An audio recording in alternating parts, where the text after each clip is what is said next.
안녕하세요. 여러분, 책쓴 한의사 전대성 원장입니다. 오늘은 공감보다 교감이라는 이야기로 여러분들과 함께 이야기를 나눠보려고 합니다. 한의원에서 환자를 볼 때 환자에 대한 공감이 중요하다는 이야기를 많이 듣습니다. 그러나 교감이 필요하다는 말은 생소한 경우가 많습니다. 공감과 교감은 비슷한 개념처럼 보이지만 그 본질은 다릅니다.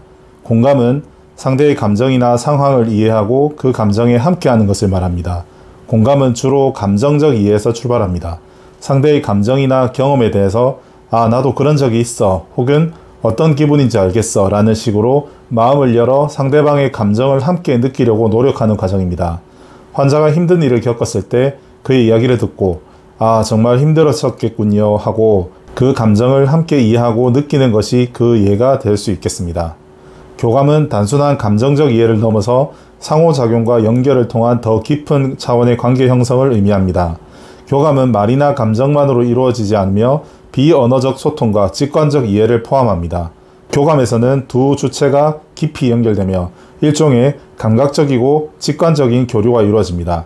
예를 들어서 환자의 맥을 짚을 때 환자의 상태를 단순히 듣고 이해하는 것뿐만 아니라 환자의 신체적 반응과 에너지를 느끼면서 더 깊은 차원에서 교류하는 것입니다. 공감이 이해하고 위로하는 과정이라면 교감은 함께 느끼고 연결되는 과정이라고 볼 수 있습니다. 공감은 환자의 이야기를 듣는 데 그치지만 교감은 한의사가 환자의 신체적 리듬과 에너지를 직접 느끼면서 치료 방향을 잡아나가는 과정입니다. 침 치료 과정에서도 환자는 몸을 맡기고 한의사는 환자의 신체 반응을 직접 느끼면서 최적의 자리에 침을 놓습니다. 이때 환자의 신뢰와 한의사의 직관이 교차하는 순간이 교감의 순간입니다. 이러한 교감은 신뢰를 기반으로 한 관계 구축에 필수적입니다. 예를 들어서 환자도 믿지 않고는 몸을 의사에게 맡길 수 없습니다. 의사 또한 환자를 전심으로 치료해드리겠다는 마음이 있어야 환자 또한 치료를 받으면서도 의사의 진정성을 느낄 수가 있습니다. 단순히 환자의 증상에 대한 공감을 넘어서 진단을 통해 심리적, 신체적 상태를 이해하고 환자의 상태에 맞추어 치료를 하는 것이 진정한 교감입니다. 이와 같이 단순한 위로가 아니라 몸과 마음의 균형을 바로잡는 교감을 통해서 원장은 한의원을 환자와 단순히 감정을 나누는 공간이 아닌 더 깊이 있는 연결을 만들어내는 공간으로 만들 수가 있습니다. 말로 하지 않아도 환자는 원장이 얼마나 나의 치료에 있어서 진심을 다하는가 하고 느낄 수가 있습니다. 이것이 바로 우리가 느끼는 직감이며 오감으로 표현할 수 없는 육감입니다. 직감이 더 경험적이고 논리적인 느낌에 가깝다면 육감은 설명하기 어려운 감각적이고 본능적인 느낌입니다.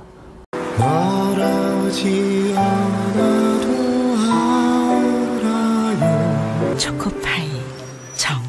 초코파이 광고에서 말하지 않아도 알아요 라고 말하는 그 순간입니다. 최근 한의원 원장실에 추나베드 옆에 걸어둔 영남 알프스 완등 증명서를 보고 등산을 좋아하는 환자가 원장님도 산에 다니세요 하고 반가워했습니다. 작은 접점이지만 같은 취미를 공유한다는 것에서 환자들은 무척 기뻐했습니다. 환자와의 접점은 한의원 안의 수많은 부분에서 만들어질 수가 있습니다. 내가 환자에 대해서 깊이 이해할수록 더 많은 접점이 만들어집니다. 누구나 아프면 환자가 될 수 있습니다. 환자를 그저 치료로 받으러 온 사람으로만 보면 곤란합니다. 한의원은 사람 냄새가 나는 한의원이 되어야 합니다. 원장이 생각나서라도 찾는 한의원이 되어야 합니다. 원장이 가장 기억이 남는 환자가 있듯이 환자들 또한 아플 때 제일 먼저 원장의 얼굴이 떠올라야 합니다. 2023년 심사평가원의 통계에 따르면 건강보험에서의 청구금 중 한의원과 한방병원이 차지하고 있는 비율이 총합 2% 정도에 불과하다고 합니다. 제가 한의대에 입학하던 2002년도만 해도 5% 정도였는데 20년이 넘는 동안 절반이 넘게 떨어졌다는 것입니다. 아팠을 때 가장 먼저 한의원을 떠올리는 사람의 비율이 2% 정도밖에 안 된다는 말입니다. 참으로 안타까운 일입니다. 사실 그동안 한의학의 이미지는 무분별한 회방이나 잘못된 인식으로 인해서 안타깝게 실추된 부분이 많았습니다. 아직까지도 한약은 간 수치를 높이거나 한의원은 발목 삐거나 허리 아플 때만 침 맞는 곳이라고 생각하는 사람들이 많습니다. 한의학으로 치료할 수 있는 질환들이 다양하고 한약으로 인한 간 손상은 극히 미미하다는 연구 결과가 입증되었음에도 불구하고 말입니다.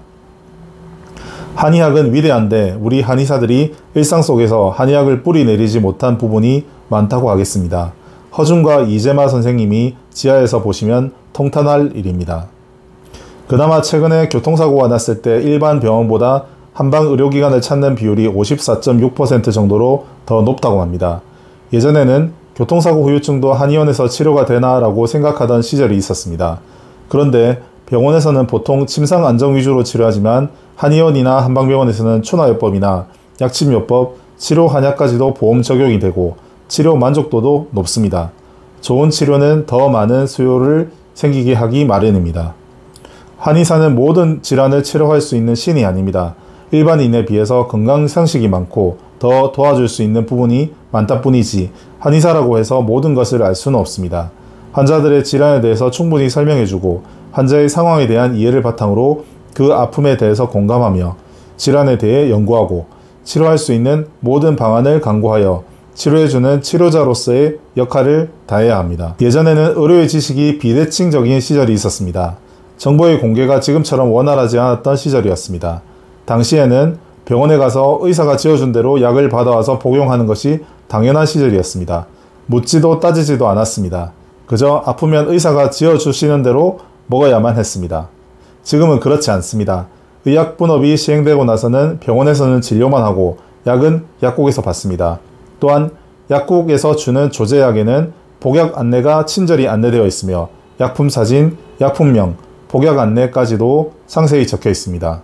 요즘같이 환자의 알 권리에 대해서 철저히 보장되는 시대는 없었던 것 같습니다.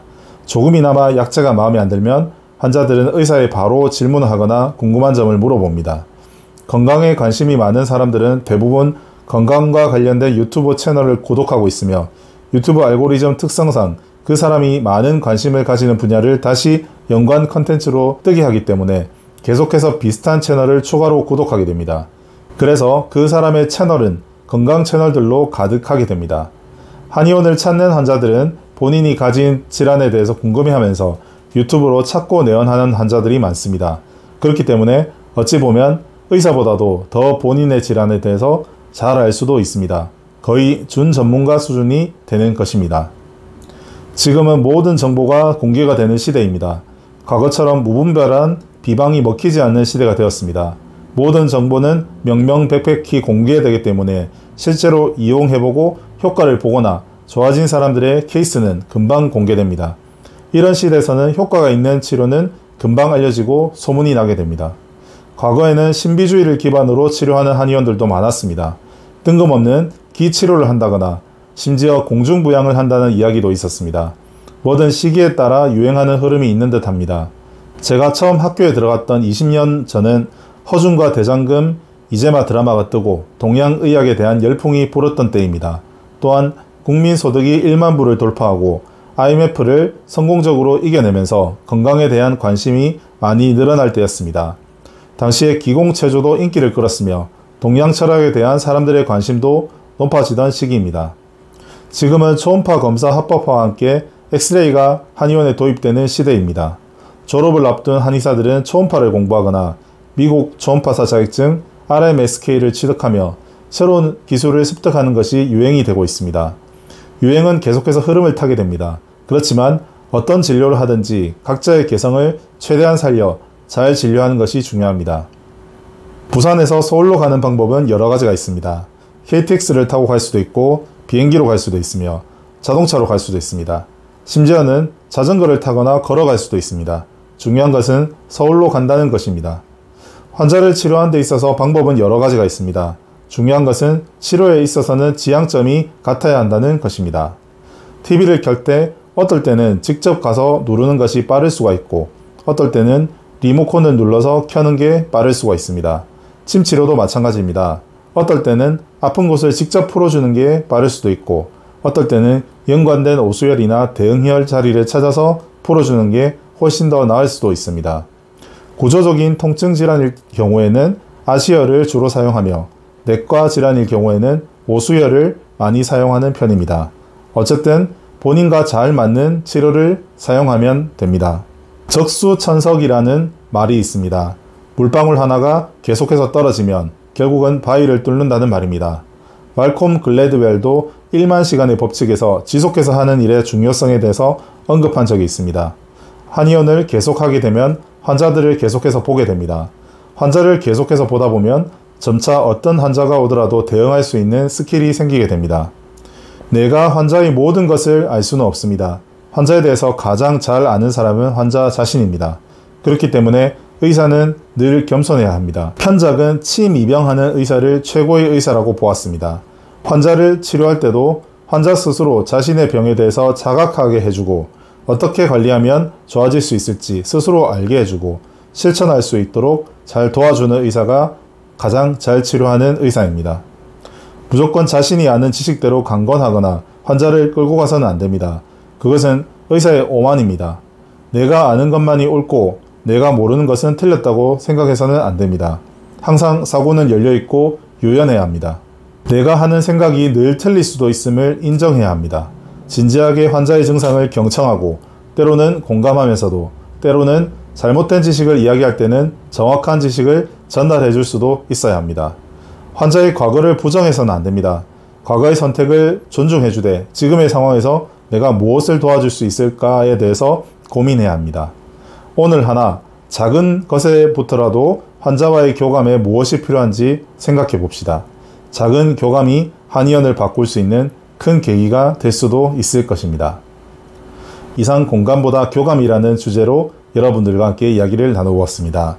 저의 이야기가 여러분께 도움이 되시고 공감이 되신다면 좋아요와 구독 버튼을 꼭 눌러주시기 바랍니다. 날씨가 많이 더워지고 있습니다. 다들 건강관리 잘 하시고 다음에 뵙도록 하겠습니다. 감사합니다.